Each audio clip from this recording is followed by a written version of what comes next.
TURN Thurston is talking with Peter Diaz, who's with American Wolf. Welcome to the program, Peter. Oh, thank you for having me. Peter, can you share with everyone out there what your group is about and what's motivated you to start this organization? Yeah, what's motivated me is my 9-year-old son. I'm just working. My main goal through all of this is to make this country something I'm proud to leave to him and his future children. American Wolf is a man or woman of action. We are working towards four things. We're working towards positive change on a grand scale. The four things that I believe this country and the American ideal stands for is opportunity to make a good living, keep more of what we work to earn, have less government oversight in our day-to-day lives, and protect our natural resources and environment for future generations. That's what we're working for, trying to promote positive change on a national level. And I know that your group is really infamous here in Olympia because a couple nights ago there were some protests and the mayor's home was vandalized, the Capitol was vandalized, and some people associated with your group were present during those protests. Can you share what your group was doing and why you were doing it? So a lot of the people who were down there weren't necessarily associated with my group prior to that night. They had answered a call that I put out for citizens to help uphold the peace in our town. The city council and mayor have told the police to stand down 100%. If there's anything short of a life-threatening assault happening immediately in front of their face, they're to do nothing. So somebody could pour gasoline on a building and light it, and the police are told to do nothing. That was unacceptable to me.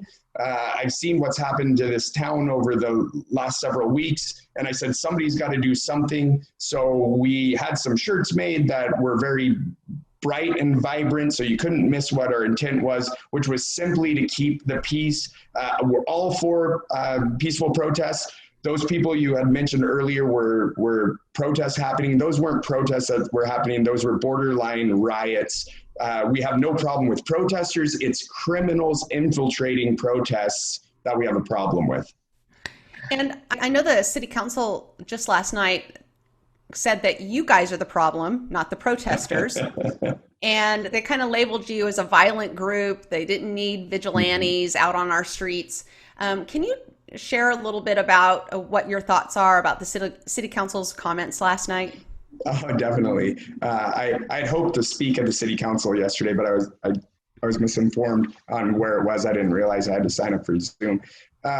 So yeah, the city council has kind of directed their, I don't know, anger at us, which to me is way off base. We're just concerned citizens protecting our community. They haven't mentioned the criminals and all the criminal activity that's happening. I don't like that word protesters because we have no problem with the protesters. It's the criminals infiltrating, like I said before. I would just say to the city council members, if they weren't doing such a horrible job, or if they were doing their job at all, then we wouldn't have to be there. If they allowed the police to do their job, we wouldn't be there. I have a family. I don't want to be down there at night. I'm not a 21-year-old kid liking to hang out downtown. I'm there because I refuse to let my city be destroyed. The city officials with their derelict of duty, my question to them isn't whether or not they should resign. That's blatantly obvious. Everybody can see that, except for extremists.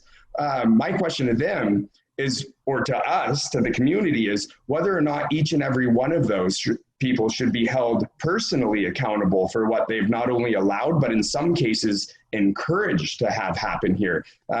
Personally responsible in both civil and criminal court, I think is on the table.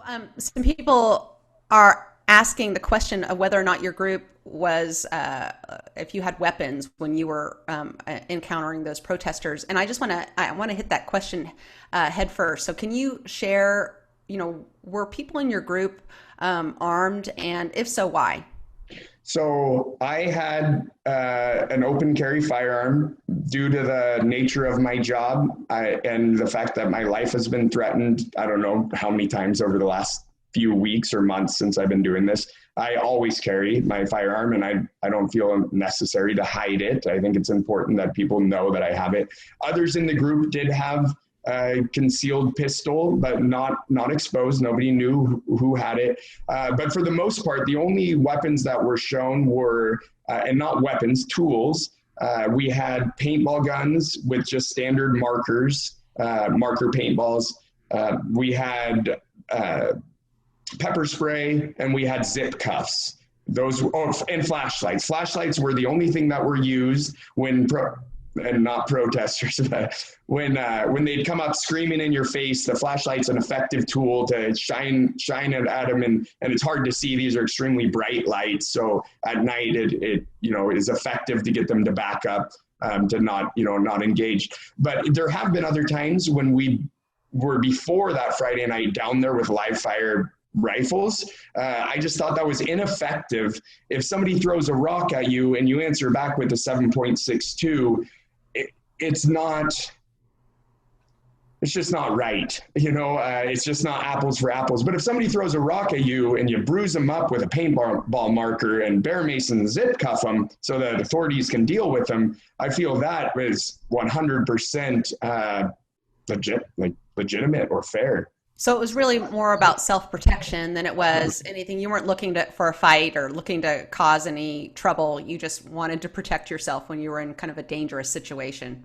We're putting ourselves in a little bit of a dangerous situation, confronting with these people who have specifically said they've threatened my life several times. They've specifically said they want to burn the town. They want to kill every police. They want to destroy America and burn it to the ground. These are words that have come out of this group of 30 to 40 people who's been on our streets in Olympia that the city council is protecting for some reason, specifically Renata Rollins. Oh, by the way, Renata, pay your rent. But we're putting ourselves in harm's way for the protection of, and there's some business owners who are down there owning some of the more left run businesses. We all know what business I'm talking about. I'm not going to throw them out there, but I've been asked and thanked by several of the property owners. I know guys who own whole city blocks, and they've gone out of their way to get a hold of me and say, thank you very much for what you're doing.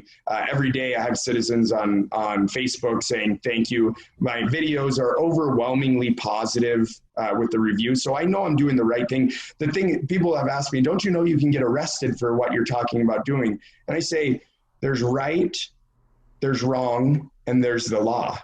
And right now, I don't know if anybody else is realizing this. The law is not being enforced, and we have to do what's right. So I'm generally a law-abiding citizen, but right now, if the police can't do their job to uphold the law, somebody has to do it.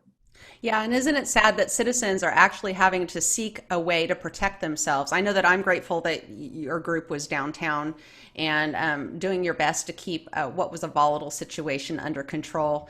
Obviously, there's a lot of radicals in our city council. There's a lot of radicals in Olympia that seem to be steering the ship right now, and they're looking to disarm and defund police and law enforcement in Olympia. Do you have any comments about that? Well, if they have an issue with citizens being on the streets well armed, protecting the streets, they probably shouldn't defund the police, because that is what would be required of us on a nightly or daily occurrence.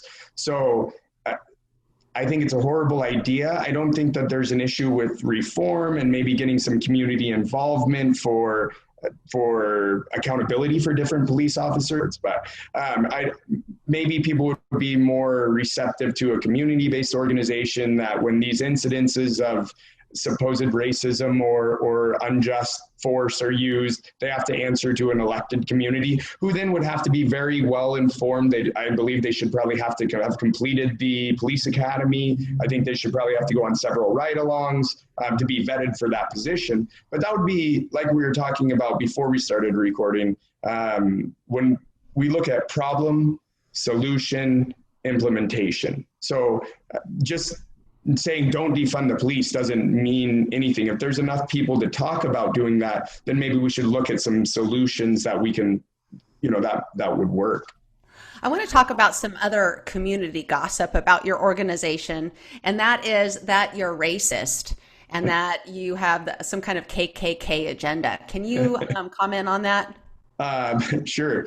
So I'm actually Hispanic. Last name is Diaz. I've experienced racism myself. I'm definitely not PC. I think that's another problem with, feeling so worried about hurting somebody's feelings for something. But our core group consists of, or kind of our original, we don't have a roster or anything, but consists of a black male, 3 Hispanic males, and two white males and an Asian. We're pretty far from being racist by any sense of the word. So you're not racist, but you're not anti-government either. You're pro-government, Oh and your yeah. group is very, very pro-government. Can you share Mhm. with people how they could get involved with your organization if they so choose to do so? Yeah, I would say for some more information, look on my website. It's www.americanwolf689.org. And we have some literature and a sign up form there so that you can kind of stay involved and stay informed with what we're doing. That's a good way. You can look at my personal Facebook page, Peter Diaz in Olympia, Washington.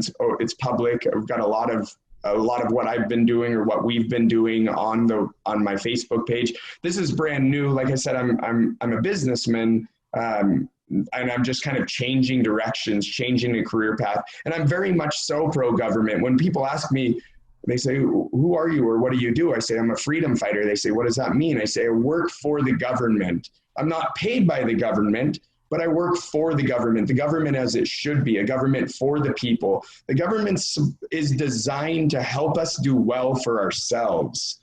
That's the whole intention of the government, not to have us pay for it to be around or so that we can have politicians with unlimited power. That's not what the government's for. It's for the citizens to be able to do well for themselves. Opportunity for all Americans is what we're about." Thank you so much for joining us today, Peter. Have a great day. Thank you for having me.